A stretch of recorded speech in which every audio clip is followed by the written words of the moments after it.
Hello guys, आप सबका बहुत बहुत स्वागत है। और आज की इस वीडियो में हम लोग लॉजिकल रीजनिंग की बात करेंगे। किस प्रकार के क्वेश्चंस आए, क्वेश्चंस भी मैं आप सबके लिए लेके आया हूं, तो आपकी एक ओवरऑल प्रैक्टिस भी हो जाएगी क्वेश्चंस की और आइडिया भी लग जाएगा कि अब का जो पैटर्न है वो क्या रह रहा है लॉजिकल रीजनिंग का। तो शुरुआत में ही मैं आपको बहुत ईजी बात बता देता हूं कि देखो, जितने भी पेपर वन में प्रेडिक्टेबल सेक्शंस हैं, जैसे मैथ्स हो गया, लॉजिकल रीजनिंग हो गया, जिनमें पता है क्वेश्चंस कहाँ से बनते हैं, कौन से पैटर्न के बनते हैं, उनमें बुरी चीज़ या कठिन चीज़ ये होती है कि इनमें आपको दिमाग लगा के इन्हें अच्छा करना होता है। लेकिन अच्छी बात ये होती है कि एक बार जब ये आपके बन जाते हैं, आपको चीज़ें आने लगती हैं, सवाल आपके ठीक होने लगते हैं, तो ऐसा समझ लो कि भैया इसका जो पैटर्न है वो बिल्कुल प्रिडिक्टेबल हो जाता है। अनलाइक थ्योरेटिकल सेक्शंस, जहां समझना तो आसान होता है कंसेप्ट्स को, लेकिन उनका जो सिलेबस है, जो तरीका है पूछने का, वो बार बार बदलता रहता है। तो लॉजिकल रीजनिंग की भी अगर हम लोग बात करें तो ऐसा कोई भी चेंज नहीं देखा है, और जितनी भी चीज़ें मैंने आपको पढ़ाई हैं उन सब में से ही सारे के सारे लगभग क्वेश्चंस आए हैं।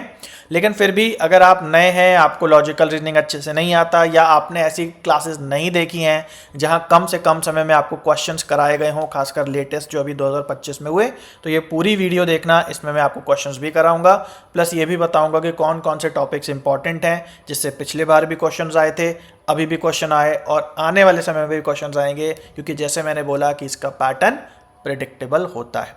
तो चलो गाइस, बिना डिले के इस वीडियो को स्टार्ट करते हैं। अपडेटेड सिलेबस क्या है, नया पैटर्न क्या है, कौन से इंपॉर्टेंट टॉपिक्स हैं, प्रीवियस ईयर क्वेश्चंस कैसे आए, इन सब के ऊपर हम लोग चर्चा करने वाले हैं।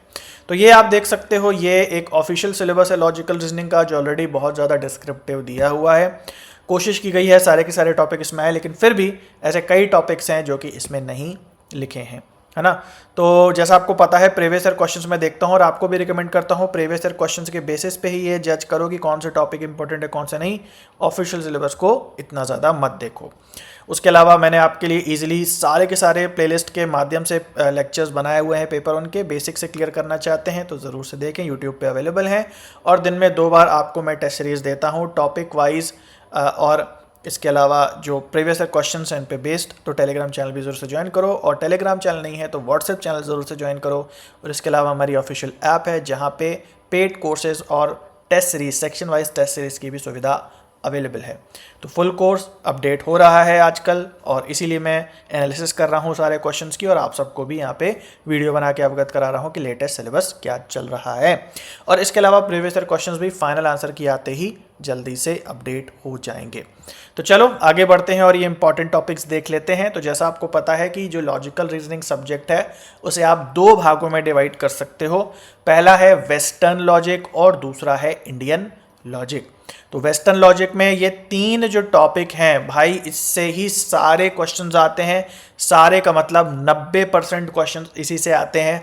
10% जो क्वेश्चंस हैं वो बाकी दूसरों से आते हैं, तो वो भी सारे इंपॉर्टेंट ही हैं। लेकिन अगर ये 3 चीज़ें आपने अच्छी कर ली तो भाई आपके अच्छे नंबर लॉजिकल रीजनिंग में लाने से आपको कोई नहीं रोक सकता है। तो कौन कौन सी चीज़ें हैं जो कि आपको देखनी है? सबसे पहला, statement, arguments, terms, modes, figures, ये जो बेसिक टर्मिनोलॉजी है।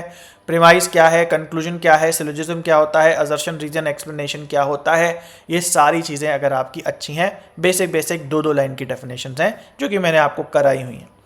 इसके बाद है स्क्वायर ऑफ ऑपोजिशन, ज़रूर से देख लें भाई, बहुत ही इंपॉर्टेंट है, कई सालों से आ रहा है और अभी भी आ रहा है। फिर है फैलेसीज, तो इनफॉर्मल फैलेसीज से ढेर सारे क्वेश्चंस आते हैं, एड पॉपुलम, एड होमिनेम, एड बैक्यूलम, इस प्रकार की लॉजिकल तर्क दोष या फैलेसीज हैं, इनको जरूर से तैयार करें। और इंडियन लॉजिक की बात करें तो हालांकि बहुत सारे इंडियन लॉजिक में अलग अलग सेक्शन से टॉपिक से क्वेश्चन आए हैं, लेकिन ये 2 टॉपिक अगर आपने अच्छे कर लिए तो भाई आप बहुत अच्छा इंडियन लॉजिक को भी कर जाएंगे। जिसमें सबसे पहला है हेत्वाभास। तो हेत्वाभास इंडियन लॉजिक की फैलेसीज आप कह सकते हो। और उसके बाद है प्रमाणाज। तो प्रमाणाज जो है हमारा, इसके अंदर जो न्याय सेक्शन है, जिसमें हम प्रत्यक्ष प्रमाणा की बात करें या अनुमाना या उसके प्रकारों की बात करें, तो ये चीज़ें अगर आपने क्लियर कर ली हैं तो भाई आपका मेजॉरिटी का जो लॉजिकल रीजनिंग है वो क्लियर है।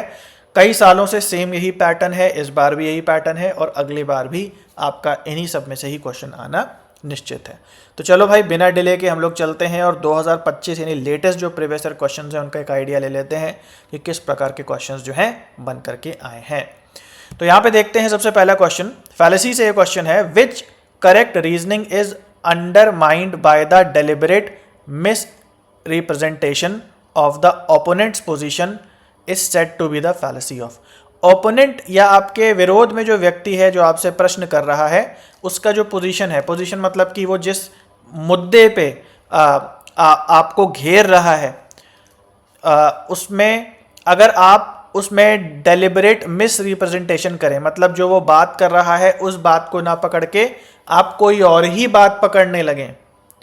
कोई व्यक्ति जैसे मान लीजिए ये जो फैलेसीज के एग्जाम्पल हैं इसमें पॉलिटिकल मुद्दे जो हैं वो काफ़ी अच्छे एग्जाम्पल्स बनते हैं। जैसे मान लीजिए कि कोई व्यक्ति जो है वो कोई नेता, मान लो कोई नेता है वो दूसरे नेता को महंगाई के मुद्दे पे घेर रहा है और दूसरा नेता उसके स्टेटमेंट में महंगाई को ना पकड़ के कोई दूसरा ऐसा काम पकड़ ले जिस पे उसने काफ़ी अच्छा काम किया है। बोले आप महंगाई की बात कर रहे हैं, देखिए हमने कितनी सड़कें बना दी। तो इस प्रकार की फैलेसी को क्या बोलते हैं? क्योंकि यहाँ पे अगेन तर्क दोष है। तर्क दोष क्यों है? बात महंगाई की हो रही है, महंगाई की करो, सड़कों का जो विवरण है वो क्यों दे रहे हो, है ना? तो ये गलत तर्क है।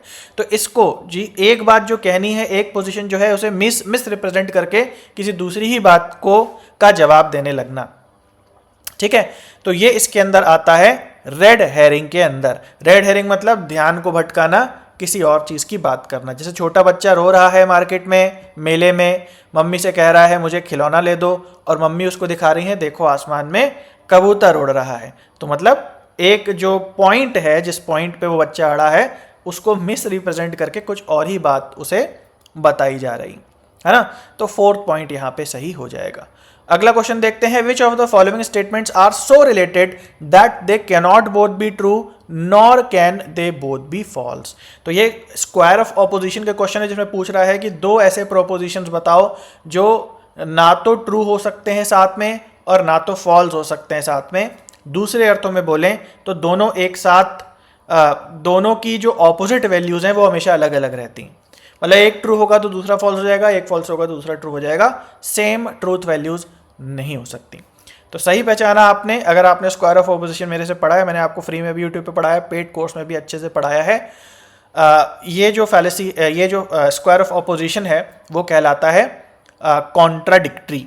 तो कॉन्ट्राडिक्टरी जो है कौन कौन से होते हैं? अगर हम स्क्वायर ऑफ ऑपोजिशन बना देते हैं तो कॉन्ट्राडिक्टरी जो है हमारे टेढ़ी लाइन होती है ना। तो ए ओ कॉन्ट्राडिक्टरी हो जाएगा, या फिर जो है ई और आई कॉन्ट्राडिक्टरी हो जाएगा। तो यहाँ पे हम देखते हैं पहला है ए प्रोपोजिशन है और सी जो है हमारा ओ प्रोपोजिशन है।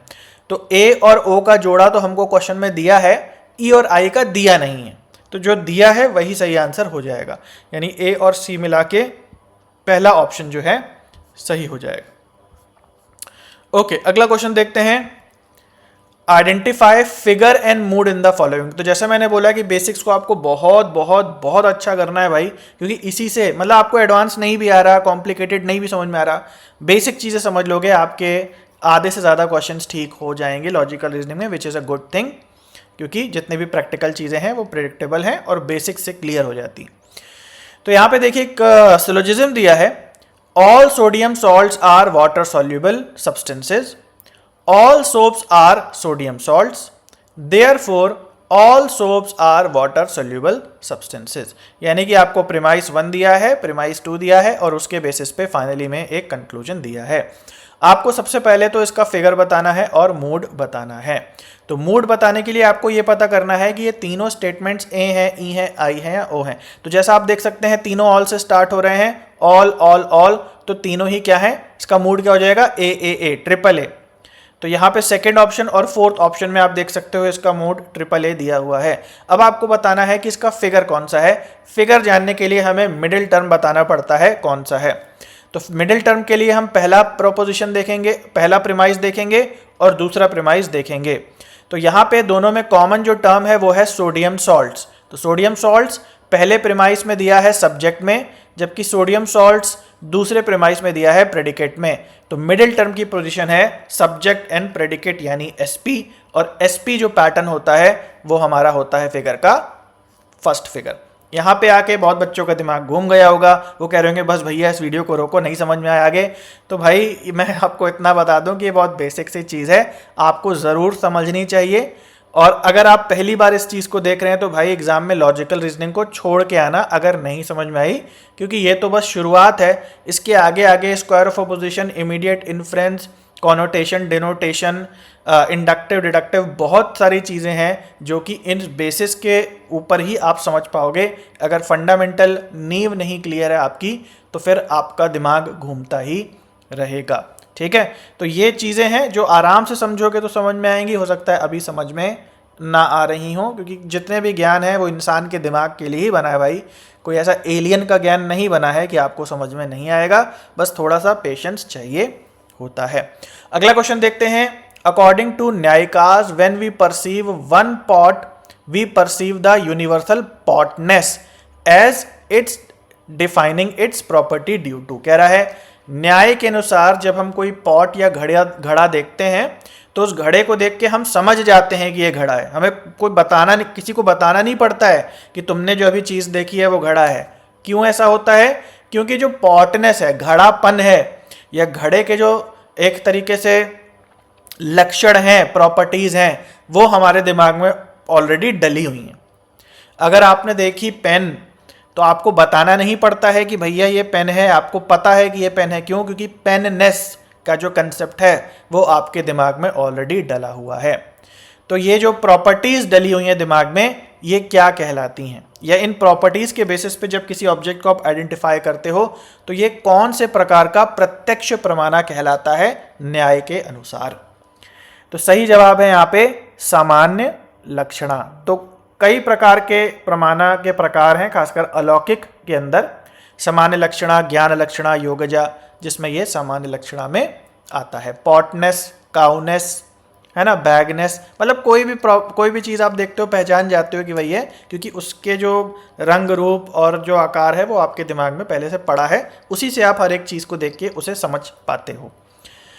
ओके, अगला क्वेश्चन देखते हैं। Which of the following is incorrect? इनमें से कौन सी बात जो है करेक्ट नहीं है? अगेन बेसिक से ये क्वेश्चन है।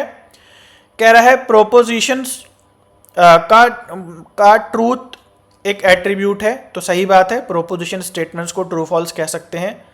आर्ग्यूमेंट का वैलिडिटी एट्रीब्यूट है, तो सही बात है। आर्ग्यूमेंट वैलिड इनवैलिड हो सकता है। अगेन आर्ग्यूमेंट इनवैलिड भी हो सकता है। फाइनल चीज इनकरेक्ट लग रही है कि आर्ग्यूमेंट फॉल्स हो सकता है। तो आर्ग्यूमेंट कभी भी ट्रू फॉल्स नहीं हो सकता, केवल प्रोपोजिशन या स्टेटमेंट ट्रू फॉल्स हो सकता है, इसलिए ये ऑप्शन इनकरेक्ट है।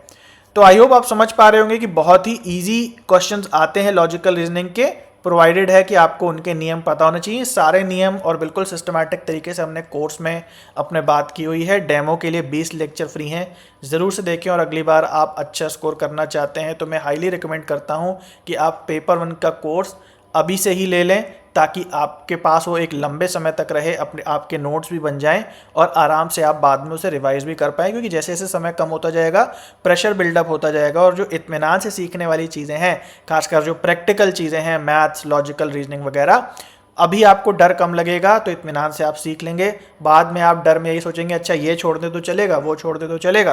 तो अभी से जितना अच्छे से तैयारी करोगे उतना अच्छा है। तो अभी जितने बच्चे जो हैं कोर्स लेते जा रहे हैं, मैं ये कहूँगा कि वो बहुत समझदार हैं जो कि अभी कोर्स लेते चले जा रहे हैं, क्योंकि अभी वो आराम से इत्मीनान से बिना टेंशन से पढ़ पाएंगे। ठीक है, तो आप भी ज़रूर से डेमो एक बार देख लें, और डेमो देखने के लिए ये जो व्हाट्सएप नंबर है यहाँ पे ज़रूर से मैसेज कर दें, तो आपको लिंक वगैरह दे दी जाएगा। बाकी लिंक जो है वो ऐप के माध्यम से या डिस्क्रिप्शन में हर जगह से मिल जाएगा। अगर नहीं समझ में आता है कुछ भी तो आप व्हाट्सएप भी ज़रूर से कर सकते हैं। तो चलो गाइस, आज के लिए इतना था, मिलते हैं अगले वीडियो में। तब तक के लिए सभी को बाय और टेक केयर।